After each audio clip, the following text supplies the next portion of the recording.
Salut les amis, bienvenue pour une nouvelle vidéo des dingues de jeu. Ce soir on se retrouve pour parler de la nouveauté Drakeris du mois, le géant.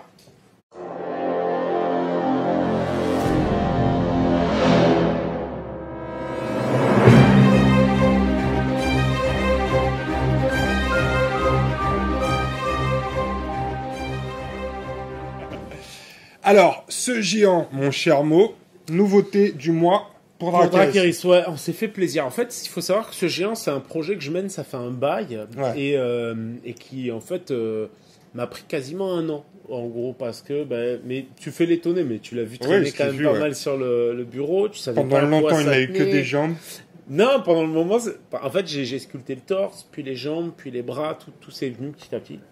Et en gros, quand on a décidé, du coup, avec Happy Games Factory, de proposer des nouveautés pour Drakeris, du coup, ça a été l'un des premiers auxquels on a pensé, parce qu'on s'est dit que un géant dans un jeu de fantasy, c'est trop cool, quoi. C'est cool. Et là, donc, le mois dernier, on avait Maus et Thorolf. Voilà. Ce mois-ci, on a le géant. Ça veut dire que le mois prochain, on aura quelque chose encore. Peut-être, hein, qui sait, peut-être. C'est cool, s'il y a des sorties mensuelles, c'est très cool. Ouais, on va faire quelques petites... en tout cas, les collecteurs séries en résine, comme ça, on va se faire plaisir, on va continuer. Là, le géant, en fait, ce qui était intéressant, c'est que ça permet... donc, c'est moi qui l'ai sculpté, c'est Girio qui l'a peint, pour rappel, parce qu'il est venu toute la semaine, il a cravaché comme un dingue. Et bravo à lui, parce que franchement, la peinture est superbe.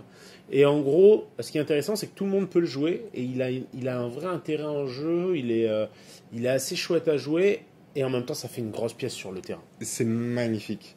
Là, on a mis une petite figurine à côté pour que vous voyez bien la taille du bestiau. Il est juste énorme. C'est un géant, quoi. Ouais. Après, il a tout ce qui va avec, tu vois. Il n'est pas forcément super dégourdi en combat.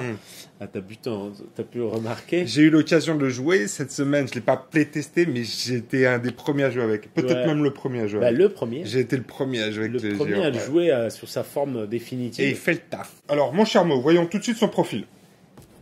Donc, en fait, ce qui est cool sur le géant, c'est que tout le monde peut le rentrer. Donc, c'est un mercenaire. C'est un monstre, donc par défaut, les monstres ne peuvent pas faire les missions. Les missions, les objectifs. Du coup, tu auras d'autant moins de mal à le jouer en tant que paratonnerre. C'est-à-dire que tu vas le mettre devant, grâce finalement à sa compétence garde et à son faible coût, parce qu'il fait que 100 points, tu vas avoir plus de facilité à le mettre devant. Il a quand même une rareté de 1, donc il va prendre un slot d'une élite ou quelque chose qui va frapper fort. Mais lui, sa force, ça va être quand même de super bien encaisser. Ouais. Et il est costaud. Hein. Au niveau de ses capas, donc 2 actions. 2 actions, 6 de puissance. Donc 6 dés à chaque fois qu'il attaque. Ouais. Bonne grosse patate. Alors, il va être quand même meilleur en charge parce qu'il a un petit 2. Ouais, de combat. 2 de combat. Ouais. Donc lui, c'est pareil. Hein, tous les bonus des élémentaires sont les bienvenus aussi. C'est ça. Il a 4 points de vie. Ça, c'est pas mal. Ça, c'est pas mal. 2 en initiative, 2 en combat, 6 en force par contre. Voilà. Là, les patates qui passent. Voilà, elles font mal. Elles font très mal. Un superbe 5 de résistance, ça aussi, c'est très bon. Cumuler un petit élémentaire de terre, ça en fait un beau tank. Ouais, à 6, il y a quand même peu de figurines d'unités dans ce jeu qui commence avec un 5 en résistance. Hein. Et puis enfin, il a 3 de morale, ce qui va lui éviter de partir en fumée très rapidement. Après, son petit mouvement de 10 et de 15 et sa charge à 20, ça peut faire aussi la différence sur du placement. Parce que tu as une marge de menace finalement de 35, ce qui fait qu'il peut aller chercher loin. Ça va pouvoir par exemple compenser le faible mouvement des nains ou des choses comme ça. Ça fait un bon arc de menace quand même. Ouais, et au niveau de ses capacités, il a charge brutale, donc il va gagner 1 en puissance. À chaque fois qu'il charge. À chaque fois qu'il charge, donc il va passer de 6 à 7. Voilà, donc ça fait le taf et surtout, faut pas négliger un dé de plus quand on a 2 de combat, c'est important, surtout quand charge, du coup il passe à 3. Il a garde, du coup comme on l'a dit, c'est super intéressant parce qu'en gros ça va lui permettre de servir de paratonnerre pour tous nos héros. Les personnages, ouais. Il a coup fatal aussi, alors ça c'est pas mal quand on jette des brouettes de dés, parce qu'il peut monter jusqu'à 7 dés en charge. Coup fatal, c'est un dégât automatique à chaque fois que vous faites un critique. Et ça c'est super bon aussi parce que mine de rien, c'est un bon contre aux unités adverses qui ont une grosse endurance. Parce que c'est tout de suite une blessure. Ouais. Et ça, c'est pas négligeable. Étant donné qu'il a 6 en force déjà, c'est pas mal. Hein, ouais. Ouais, là je vois surtout en fait le 2 de combat est contrecarré avec ça, quoi. Ouais, c'est ça. Parce que tu jettes beaucoup de dés, il y a des chances qu'il y ait des critiques. C'est ça. En gros, l'idée, ça représente bien le côté maladroit même de la figurine. Et mais donc, quand tu t'en prends une, voilà, c'est-à-dire qu'en gros, il va taper, il va brasser pas mal d'air. Mais par contre, si par malheur il te touche, il y a des chances que ou la porte qui sert comme bouclier ou une des X épées qu'il a sur son gros bâton de fortune finissent par te transpercer en deux. Et une dernière capacité, c'est coup violent.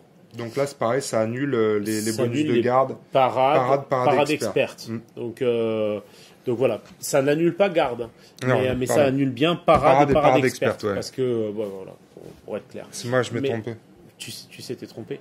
Donc tu vois, ce géant, toi, t'en as pensé quoi quand tu l'as joué du coup? Alors moi, ce que je trouve déjà génial, c'est l'esthétique sur le champ de bataille. Je trouve qu'avoir une grosse pièce comme ça, c'est juste magnifique. Je l'imagine avec une armée de nains. Ça peut être très très cool. Je trouve qu'il en impose. Du coup, il y a un effet psychologique pour l'adversaire qui est certain. Et puis en termes de jeu, je le trouve super tank. En fait, il prend vachement le contre-pied du dragon, je trouve. Du coup, dans la partie qu'on a fait, moi j'avais le dragon, j'avais en partie. Ouais. Du coup, en fait, c'est vrai que tu peux facilement, justement un peu annuler l'impact d'un gros monstre.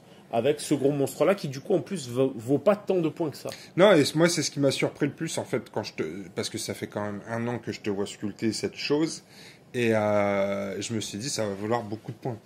Et non, finalement, c'est juste un grand humain. Ouais, surtout qu'en fait, après, quand on bosse, c'est pas la taille ou le temps passé sur un profil qui va importer. Non, c'est vrai. Ça va être vraiment, finalement, la mécanique de jeu. Et c'est là-dessus que Pierre sort toujours des petites surprises bienvenues. Et voilà, donc ce petit géant à 100 points, en plus, c'est vrai que c'est nickel pour finir une compo. Quand tu sais que tu manques un petit peu d'encaisse, quoi, que tu as besoin de quelque chose pour encaisser, il est idéal. Encore une fois, c'est un monstre, donc il fait pas le scénar. Mais par contre, il peut combler des slots. Alors, il fait pas le scénar, il peut pas capturer d'objectifs. Par contre, si tu as des missions de type destruction totale, etc., tu marques les points. Bien sûr, parce que tu marques les points en fin de partie, donc ça n'a rien à voir. Mais par contre, il peut pas prendre d'objectifs, c'est juste comme ça. Parce que typiquement, si on pouvait, si ce n'était pas un monstre, mais une infanterie, en fait, on lui donnerait avec plaisir un objectif. Parce que qui va aller le chercher? Je veux dire, 5 d'endurance, voire 6 avec un élémentaire. Des patates à coût de 6-7 dés, non, tu vas pas le chercher, quoi. En tout cas, moi je le trouve magnifique. Est-ce qu'on peut en avoir plusieurs dans son armée? On peut en avoir plusieurs. Avec des petites, bien sûr. Avec des petites conversions. Tu le convertirais. En tout cas, ce qui est sûr, c'est que là, la pièce était assez imposante. Donc la pièce, elle va sortir à 49 € dans une boîte.